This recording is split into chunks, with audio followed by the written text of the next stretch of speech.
Hello दोस्तों, नमस्कार। आप सभी कैसे हैं?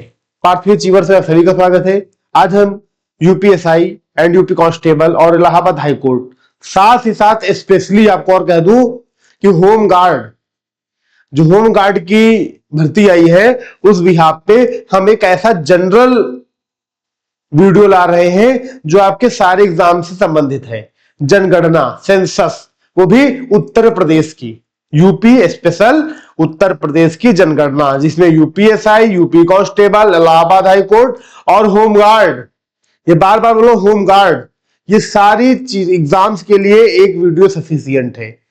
तो मैं फैक्ट वाइज सारी चीजें बताऊंगा, मैं क्वेश्चन नहीं करा रहा हूं, मैं फैक्ट वाइज पूरी चीजें बताऊंगा, डाटा बेसिस पे पूरा मैं बताऊंगा। इसको समझने का प्रयास करना, ठीक है? प्रयास होगा मैं अच्छे से अच्छे बेहतर तरीके से बताऊं, राइट? तो शुरू करते हैं। उत्तर प्रदेश प्रमुख यूपी स्पेशल जनगणना 2011, ठीक, सेंसस जो है 2011 की हम करा रहे हैं, जो आपके परीक्षा की दृष्टि से इंपॉर्टेंट और महत्वपूर्ण है, जो महत्वपूर्ण तथ्य इसमें है। ठीक ठीक, चलते हैं। उत्तर प्रदेश की जनगणना 2011, उत्तर प्रदेश की कुल जनसंख्या 19,98,12,341। कितनी है? 19,98,12,341। देश की कुल जनसंख्या का 16.51%। देश की कुल जनसंख्या का 16.51%। ठीक। राज्य की कुल जनसंख्या में पुरुषों का प्रतिशत कितना है? 52% समथिंग। मतलब उत्तर प्रदेश में जनसंख्या है, मतलब टोटल पॉपुलेशन का आधे से ज्यादा पुरुष है। महिलाएं 47.71%। तो महिलाएं कितनी? 47 दशमलव कुछ प्रतिशत है। ठीक। तो वो अगर हम पॉइंट के बाद नंबर हटा दें तो 52%, मतलब अप्रॉक्स में आप याद रखिए, पॉइंट के बाद वाली वैल्यू नहीं है, आगे पीछे थोड़ा होता डिस्ट वो, तो वो कोई बड़ी प्रॉब्लम वाली बात नहीं। 52% अगर मैं कह रहा हूं पुरुष है, तो जनरली 48% महिलाएं। ठीक। अच्छा, हाँ, पुरुष में जो बालक बच्चे आते हैं वो भी इंक्लूड है, वो महिलाओं में जो बच्चियां आती, बेटियां आती हैं, लड़कियां आती हैं, वो महिलाओं में इंक्लूड है। ठीक। तो इसीलिए महिला और पुरुष का परसेंटेज दिया गया है। ठीक। राज्य की कुल जनसंख्या में ग्रामीण जनसंख्या का प्रतिशत 77%, यानी उत्तर प्रदेश में 77% लोग जो है गांव में रहते हैं, ग्रामीण जनसंख्या है। ठीक। और शहरी जनसंख्या का प्रतिशत 22.27, तो 22% कुछ शहरी जनसंख्या है। अगर मैंने कहा आपको याद करना है तो इसको हम क्या लिख लेंगे? अच्छा देखो, हम लोग मैथ में पढ़ते हैं पॉइंट के बाद जो 50 से ऊपर वैल्यू होती है तो आगे का नंबर लिख लेते हैं, और 50 से वैल्यू कम होती तो हम कौन सा नंबर लिख लेते हैं? पीछे नंबर लिख लेते। ठीक। अच्छा देखो, 52.29 है तो इसको हम क्या लिख सकते हैं? 52%। ठीक। ये 7 है तो हम 48% लिख सकते हैं। ठीक। इसी तरह ग्रामीण जनसंख्या जो गांव में रहती है 77.73, तो इसको हम क्या लिख सकते हैं? 78%। और ये 22.27, तो इसको हम 22% ही लिखेंगे। ठीक। आप नॉर्मल नंबर याद करो, डेसिमल मतलब नॉर्मल नंबर, और उसी के अप्रॉक्स आप टिक कर ले जाओगे। आप डेसिमल में आओगे तो फंस जाओगे। तो सबसे इंपॉर्टेंट क्या है? हम एक नॉर्मल नंबर वो याद करें, ज्यादा बेटर रहेगा। ठीक। उसके अलावा सर्वाधिक जनसंख्या वाला जिला कौन सा है? अगर हम कहें सबसे ज्यादा जनसंख्या, तो प्रयागराज, इलाहाबाद जिसे बोलते थे पहले, प्रयागराज की जनसंख्या सबसे ज्यादा है, सबसे घनिष्ठ, सबसे घना जो है, सबसे ज्यादा जनसंख्या प्रयागराज की। उत्तर प्रदेश में सर्वाधिक जनसंख्या प्रयागराज की। फिर आ जाता है मुरादाबाद आपका। ठीक। फिर आपका क्या आ जाता है? फिर आपका मुरादाबाद आ जाता है। ठीक। और अब फिर लास्ट में आ जाता है गाजियाबाद। ठीक। सर्वाधिक जनसंख्या प्रयागराज। फिर ये किस फॉर्म में है? अवरोही क्रम में, मतलब कि डिसेंडिंग ऑर्डर, सबसे ज्यादा, फिर उससे कम, फिर उससे कम। राइट। उसी तरह सबसे कम जनसंख्या वाले जिले, तो सबसे कम महोबा, महोबा डिस्ट्रिक्ट की जनसंख्या सबसे कम। फिर चित्रकूट आ जाता है फतेहपुर के पास। फिर हमीरपुर आ जाता है। तो 3 डिस्ट्रिक्ट ऐसे जिनकी जनसंख्या कम है, फिर बढ़ती गई, बढ़ती गई, बढ़ती गई। ठीक। समझ में आ रहा है? तो ये जनसंख्या का जो सेक्शन है, जनसंख्या का जो चीजें बताई जा रही है, वो ऐसे प्रोसेस में है। ठीक। आगे चलते हैं। आप लोग नोट डाउन कर लेना, अगर दिक्कत हो रही है तो इसको इरेज कर दे, आप अच्छे से इसको नोट कर लें जिससे आप गलतियां ना करें।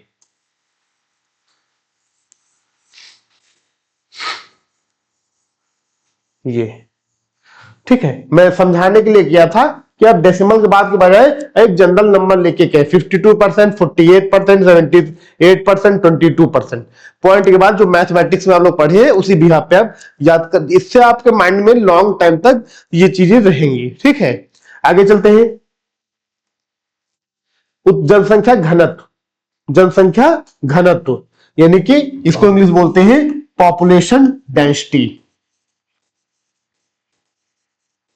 डेंसिटी, डेंसिटी, पॉपुलेशन डेंसिटी बोलते हैं। इसका मतलब क्या है कि जैसे मान लो मैं समझा रहा हूं, दो गांव है, ठीक, एक गांव ए है, ठीक, एक गांव ए है, बी है, दोनों का क्षेत्रफल बराबर है। मान लो ये 5000 वर्ग किलोमीटर में फैला हुआ है और ये भी 5000 वर्ग किलोमीटर में सेम, ठीक। अब मैं कहूं जनसंख्या घनत्व तो कैसे निकाला जाएगा?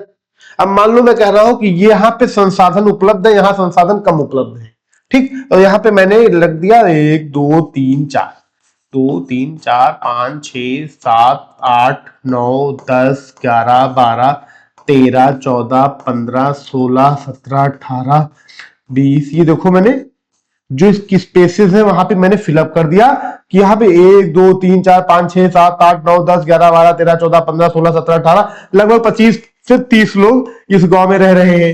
एक गांव ये है, यहां पे संसाधन ज्यादा नहीं है, तो यहां पे बस इतने ही लोग रह रहे हैं, 10 लोग रह रहे हैं, 8 से 10 ही लोग रह रहे हैं।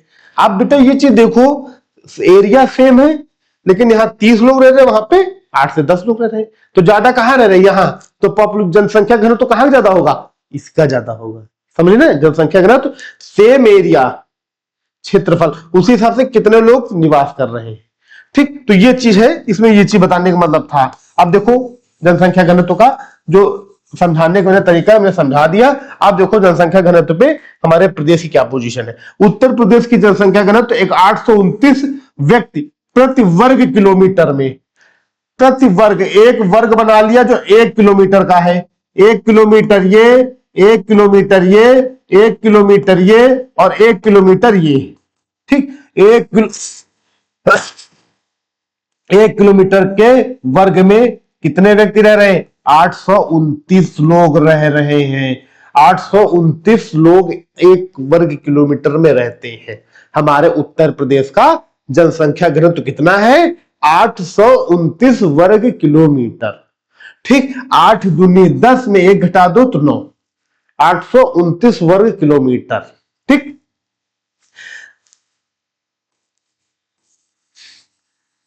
समझ में आ रहा, उम्मीद है। प्रयास करना हर एक चीज अच्छे से समझाया जाए जिससे आपको जल्दी याद रहे, क्योंकि डाटाबेस से प्रॉब्लम कर जाता है। 2001 से लेकर 11 के दौरान जनसंख्या घनत्व में वृद्धि कितनी हुई? तो 139 व्यक्ति प्रति वर्ग किलोमीटर, मतलब पहले 139 कम थे, मतलब कि पहले कितने थे 2001 में? तो 0 12 3 गया 9, 7 में गया 6, मतलब 690 व्यक्ति रहते थे 2001 में उत्तर प्रदेश में। 2011 में 600, अब कितना? 829। और अब जो है डिजिटल जो सेंसस हो रहे, जनगणना हो रही, उस हिसाब पे तो अब में भी 1000 के ऊपर निकल गया होगा, ठीक। सर्वाधिक जनसंख्या घनत्व वाला जिला अवरोही क्रम में, मतलब कि डिसेंडिंग ऑर्डर, डिसेंडिंग ऑर्डर में गाजियाबाद सबसे ज्यादा घनी आबादी वाला जिला उत्तर प्रदेश का है, मतलब कि डेंसिटी सबसे ज्यादा है, लोग वहां बहुत रह रहे हैं। क्यों? क्योंकि वहां फैक्ट्रीज बहुत सी हैं, कंपनीज बहुत सी हैं, ठीक, ऑफिसेज बहुत सी। इसके जैसे गाजियाबाद एक शहर, वो भी दिल्ली और उत्तर प्रदेश की सीमा पर है, इसके जैसे यहाँ पे सबसे ज्यादा पॉपुलेशन डेंसिटी। देन वाराणसी, बहुत पुराना देश है, माफ करना, बहुत पुराना क्षेत्र है पूरे विश्व का। कहते हैं काशी बनारस दुनिया की विश्व विरासत स्थलों में आता है, विश्व के प्राचीन शहर। फिर लखनऊ, ठीक। और ये तीनों शहर हैं, ये जो तीनों शहर जो जिले हैं ये बड़े शहर हैं और डेवलप्ड, और मेन हेड ऑफिसेस जितने हैं, जितने हेडक्वार्टर्स हैं, जितनी कंपनी के मेन कार्यालय है वो इन्हीं जगहों पे है, ठीक, उसी वजह से सबसे ज्यादा जनसंख्या घनत्व यहां पे है। आरोही क्रम में देखा जाए जनसंख्या घनत्व के मामले में ललितपुर में सबसे कम। ललितपुर जो है ये है आपका,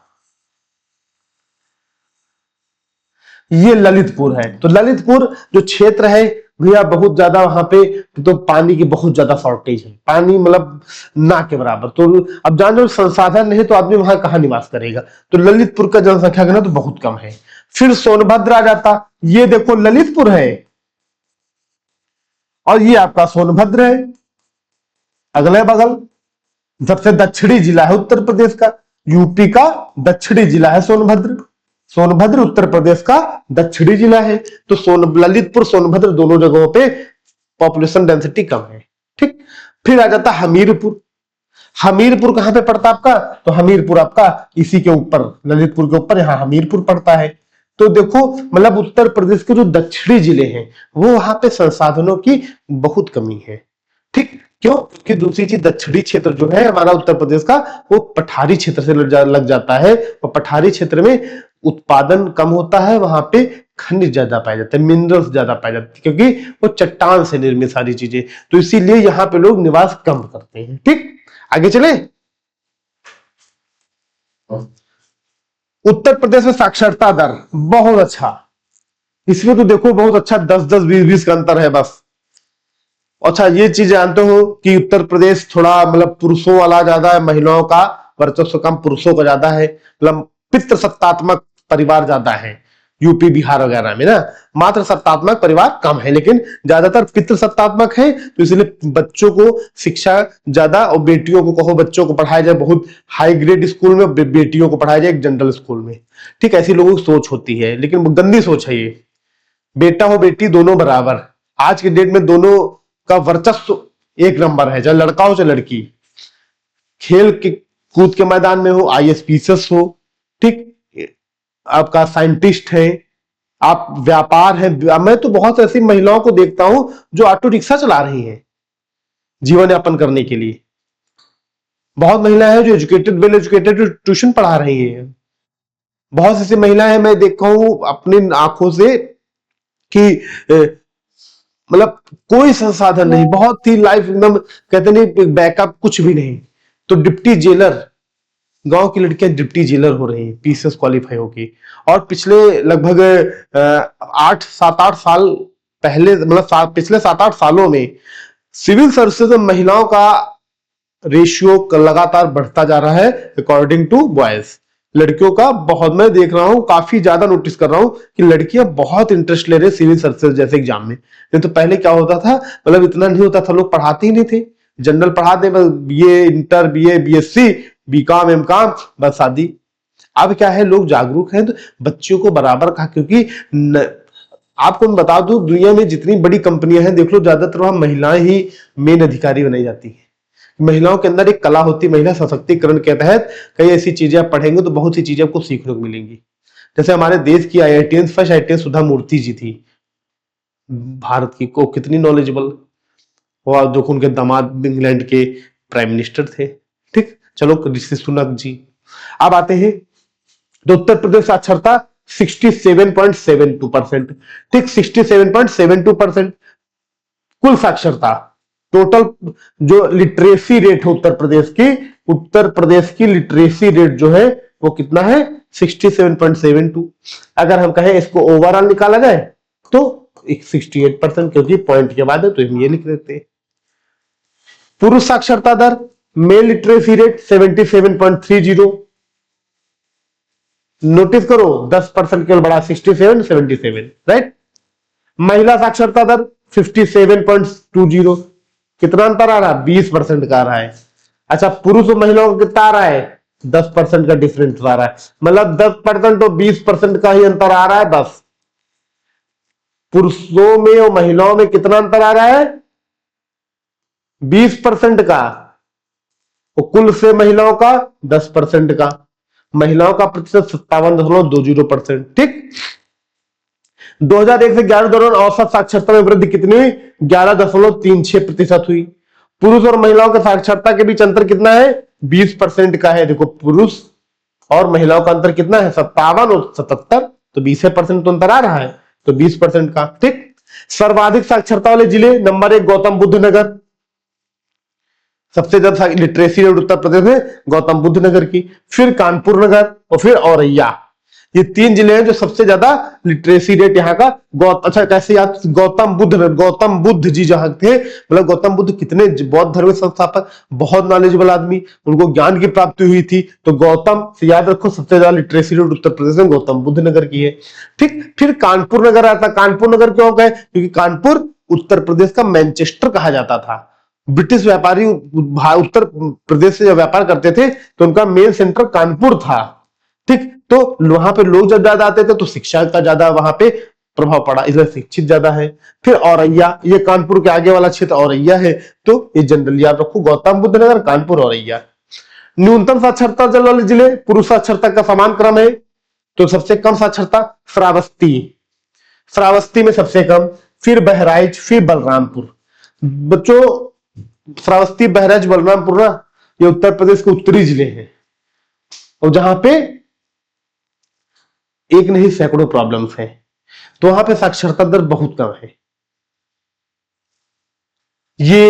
ये सारे जो जिले हैं नेपाल से सीमा बनाते हैं, और वहां पे वनस्पतियां, वहां पे जो मिट्टी है बहुत ही नमी युक्त मिट्टी है, नमी युक्त, जिसकी वजह से वहां पे अन्य चीजों के मामले देखा जाए तो श्रावस्ती उत्तर प्रदेश के, यानी भारत का भी सबसे कम लिटरेसी रेट श्रावस्ती का ही है। ठीक, तो श्रावस्ती, बहराइच और बलरामपुर, ये तीनों जिले यूपी के उत्तरी जिले हैं। कौन से जिले हैं, उत्तरी जिले हैं। ठीक, आगे चलते हैं। उत्तर प्रदेश में लिंग अनुपात, सेक्स रेशियो, उत्तर प्रदेश का औसत लिंग अनुपात कितना है 2011 की जनगणना के अनुसार, तो 912, भारत का लिंग अनुपात 943, मतलब कि 912 महिलाएं हैं 1000 पुरुषों पे। ठीक, ये कहां का है, यूपी का, वो भारत का कितना है 943 महिलाएं हैं 1000 पुरुषों पर। ठीक, तो ये उत्तर प्रदेश का सेक्स रेशियो 912 है। 2011 के दौरान उत्तर प्रदेश का लिंगानुपात 14 अंक बढ़ा है। कितना बढ़ा है, 14 अंक बढ़ा है, मतलब पहले ये कम था। ठीक, 898 कुछ था, पहले कितना था ये 898 था, फिर जिसमें 14 बढ़ जाएगा तो कितना हो जाएगा 8 4 12, 9 10 11 और 912 आ गया ना। तो पहले 898 था। उच्चतम लिंगानुपात वाले जिले उत्तर प्रदेश में कौन से हैं, जौनपुर में सबसे ज्यादा लिंगानुपात, सेक्स रेशियो 1024 महिलाएं हैं 1000 पुरुषों पे, 1000 पुरुष तो 1024 महिलाएं, सबसे ज्यादा। तो जौनपुर एक पढ़ा लिखा एजुकेटेड डिस्ट्रिक्ट है उत्तर प्रदेश का। फिर आजमगढ़ 1029 महिलाएं 1000 पुरुषों पे। फिर देवरिया है 1017 महिलाएं 1000 पुरुषों पे। और सबसे अच्छी बात जानते हो क्या है, ये सारे पूर्वांचल के जिले हैं, पूर्वी जिले हैं, उत्तर प्रदेश के पूर्व में स्थित हैं। ठीक, उत्तर प्रदेश के पूर्वी जिले हैं, यहां पे लिंगानुपात सर्वाधिक है। ठीक, आगे चलते हैं। न्यूनतम लिंगानुपात वाले जिले, गौतम बुद्ध नगर 851, 1000 पुरुषों पे 851 महिलाएं। हमीरपुर और बागपत 861 महिलाएं 1000 पुरुषों में। और कानपुर नगर, बांदा, मथुरा 1000 में 863 महिलाएं हैं। ये सबसे कम सेक्स रेशियो वाले उत्तर प्रदेश के जिले हैं। ठीक, समझ में आ रहा है कि नहीं आ रहा। बाल लिंगानुपात 2011, तो उत्तर प्रदेश का बाल लिंगानुपात मतलब बच्चों में जो बच्चे हुए हैं, ठीक, तो बच्चों में लिंगानुपात जो 0 से 6 वर्ष का बच्चा है उसमें बताया जा रहा है। तो 902 लड़कियां पैदा हुई हैं 1000 बच्चों पे।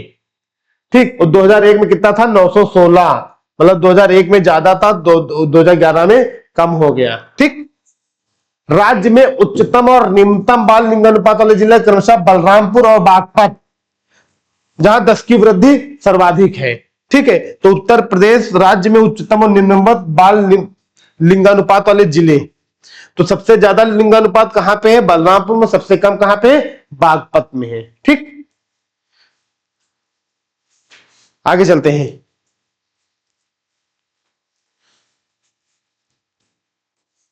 दस की वृद्धि 2001 से 11 के दौरान औसत 10 की वृद्धि, 10 की मतलब प्रति 10 वर्ष पे, प्रति 10 वर्ष 20.23%।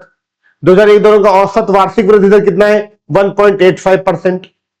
2001 से 11 के दौरान 10 की वृद्धि में गिरावट कितनी हुई है? तो 5.62%। 2001 से 11 दौरान पुरुषों महिलाओं की वृद्धि दर क्रमशः कितनी है? 19.31% और 21.23%। पुरुषों और महिलाओं का वृद्धि, पुरुषों का 19.31% और महिलाओं का 21.23% वृद्धि हुई है। ठीक, उच्चतम 10 की वृद्धि वाले जिले कौन से हैं जो हर 10 वर्ष में बढ़े हैं?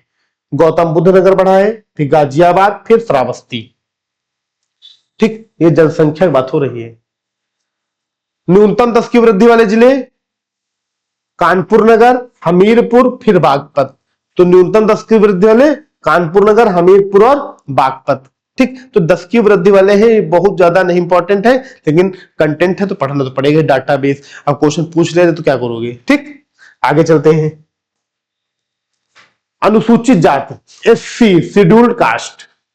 उत्तर प्रदेश की कुल जनसंख्या में अनुसूचित जातियों का प्रतिशत 20.69% है, मतलब मैं कहूं 21% है। ठीक, देश में अनुसूचित जातियों की सर्वाधिक संख्या वाला राज्य उत्तर प्रदेश है। पूरे भारत में सबसे ज्यादा अनुसूचित जाति वाले उत्तर प्रदेश में कितने हैं? 16.6%। पूरी उत्तर प्रदेश जनसंख्या का 16%। खाली यूपी में एससी रहता है।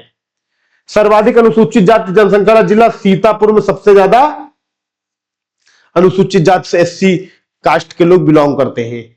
और सबसे कम अनुसूचित जाति वाला तो बागपत, यहां पे सबसे कम एससी कास्ट के लोग रहते हैं। ठीक, सीतापुर लखनऊ के ऊपर ही है, उत्तर में है। ठीक, अनुसूचित जनजाति यानी एसटी, शेड्यूल्ड ट्राइब्स। तो उत्तर प्रदेश में शेड्यूल्ड ट्राइब्स के लोग कम रहते हैं, एसटी उत्तर प्रदेश में कम है। ठीक, उत्तर प्रदेश कुल जनसंख्या में अनुसूचित जनजातियों का प्रतिशत 0.6% है। ठीक, बहुत कम है। सर्वाधिक अनुसूचित जनजाति जनसंख्या वाला जिला सोनभद्र है, उत्तर प्रदेश का। ये यूपी का सदर्न डिस्ट्रिक्ट है, सदर्न डिस्ट्रिक्ट है। ठीक, सबसे कम अनुसूचित जनजाति वाला जनसंख्या जिला बागपत सबसे कम है। अच्छा, एक चीज नोटिस किया, बागपत कॉमन है। बागपत में एससी और एसटी दोनों बहुत कम पाए जाते हैं। बागपत जिला उत्तर प्रदेश का ऐसा जहां एससी एसटी की संख्या सबसे कम है। ठीक, राज्य में वह कौन सा राज्य है जहां पर अनुसूचित जनजाति विहीन जिला है, मतलब है ही नहीं अनुसूचित जनजाति के लोग? अयोध्या और जालौन। अनुसूचित जनजाति एसटी, शेड्यूल्ड ट्राइब्स।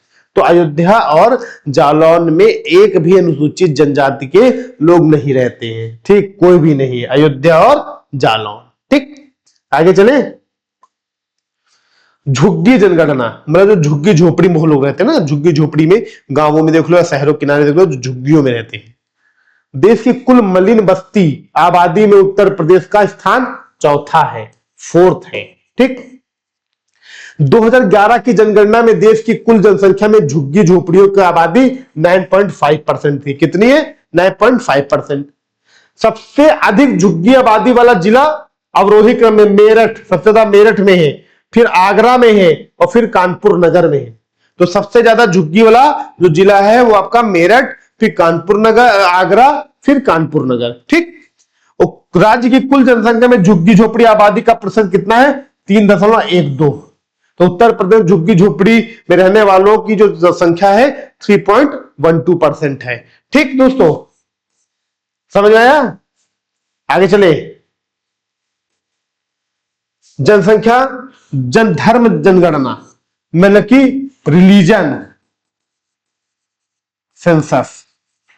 तो धार्मिक जनसंख्या में घटते क्रम में बात करें, सबसे ज्यादा हिंदू, फिर मुस्लिम, फिर सिख, फिर ईसाई, फिर जैन, फिर बौद्ध।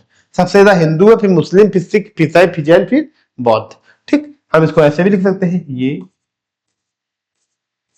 ठीक, राज्य की कुल जनसंख्या में अल्पसंख्यकों का प्रतिशत कितना है? 19.33% है। 19.33% माइनॉरिटी के लोग हैं ना, कम अल्पसंख्यक है। ठीक। उच्चतम और निम्नतम लिंगानुपात वाले धार्मिक समुदाय कौन कौन से हैं? तो उच्चतम लिंगानुपात वाला जो है वो ईसाई क्रिश्चियन है, जो 950 महिलाएं 1000 पुरुषों पे, और सबसे कम सिखों का है 885 1000 पे है। ठीक, 885 1000 पे। देखो लिंगानुपात ना 6 रेशियो दिखा रहे हैं, उच्चतम और न्यूनतम धार्मिक समुदाय के आधार पे, तो ईसाइयों का ज्यादा है और इनका सिखों का कम है। ठीक, तो हम मैक्सिमम जितनी चीजें उत्तर प्रदेश जनगणना संबंधित चीजें थी वो मैंने आपको बता दिया, समझा दिया, जो एग्जाम ओरिएंटेड है, जो आपके परीक्षा की दृष्टि से कई बार ये क्वेश्चन पूछे जाने के चांसेस हैं। ठीक है, तो दोस्तों यूपी स्पेशल में और भी मैं कंटेंट प्रोवाइड कराता चलूंगा धीरे धीरे, लेकिन यह है कि हर एक प्रोसेस धीरे धीरे एक एक कदम रख के फूक फूक के रखो, जिससे हर एक चीज को धीरे धीरे हम कवर अप करें और हम अच्छे से समझते चलें। अच्छा दोस्तों, तो आज हम इस क्लास को यहीं पे एंड करते हैं, समाप्त करते हैं। आगे क्लास में मैं आपको और अन्य चीजें प्रोवाइड कराऊंगा, railway group D, UP special, UPSI, history, ये सारे सेक्शंस हम धीरे धीरे आप लोगों को प्रोवाइड कराते रहेंगे, जिससे आपको काफी ज्यादा हेल्प होती रहेगी। ठीक दोस्तों, तो आज हम यहीं पे विदा लेते हैं। आप सभी का, जिन जिन बच्चों का आरआरबी ग्रुप डी पेपर है, उनको हमारी तरफ से ऑल द बेस्ट, और जिन जिन बच्चों ने यूपीएसआई का फॉर्म भरा है, होमगार्ड का फॉर्म भर रहे हैं, वो कमर कस ले, जम के तैयारी होगी, मेहनत की जाएगी, और आप लोग का बस सपोर्ट इस तरह मिलता रहे, और हमारी टीम आपके लिए समर्पित है। ठीक, तो जितना सपोर्ट आपका मिलता रहेगा, हम लोग उतना ज्यादा मेहनत आपके लिए करेंगे, और अच्छी से अच्छी चीजें फ्री ऑफ कॉस्ट, सारी चीजें फ्री ऑफ कॉस्ट प्रोवाइड कराते चल रहे हैं। ठीक, जिससे आपको भी इसका बेनिफिट मिले। ओके दोस्तों, तो आप सभी को बहुत बहुत धन्यवाद। नमस्कार, जय हिंद, जय भारत।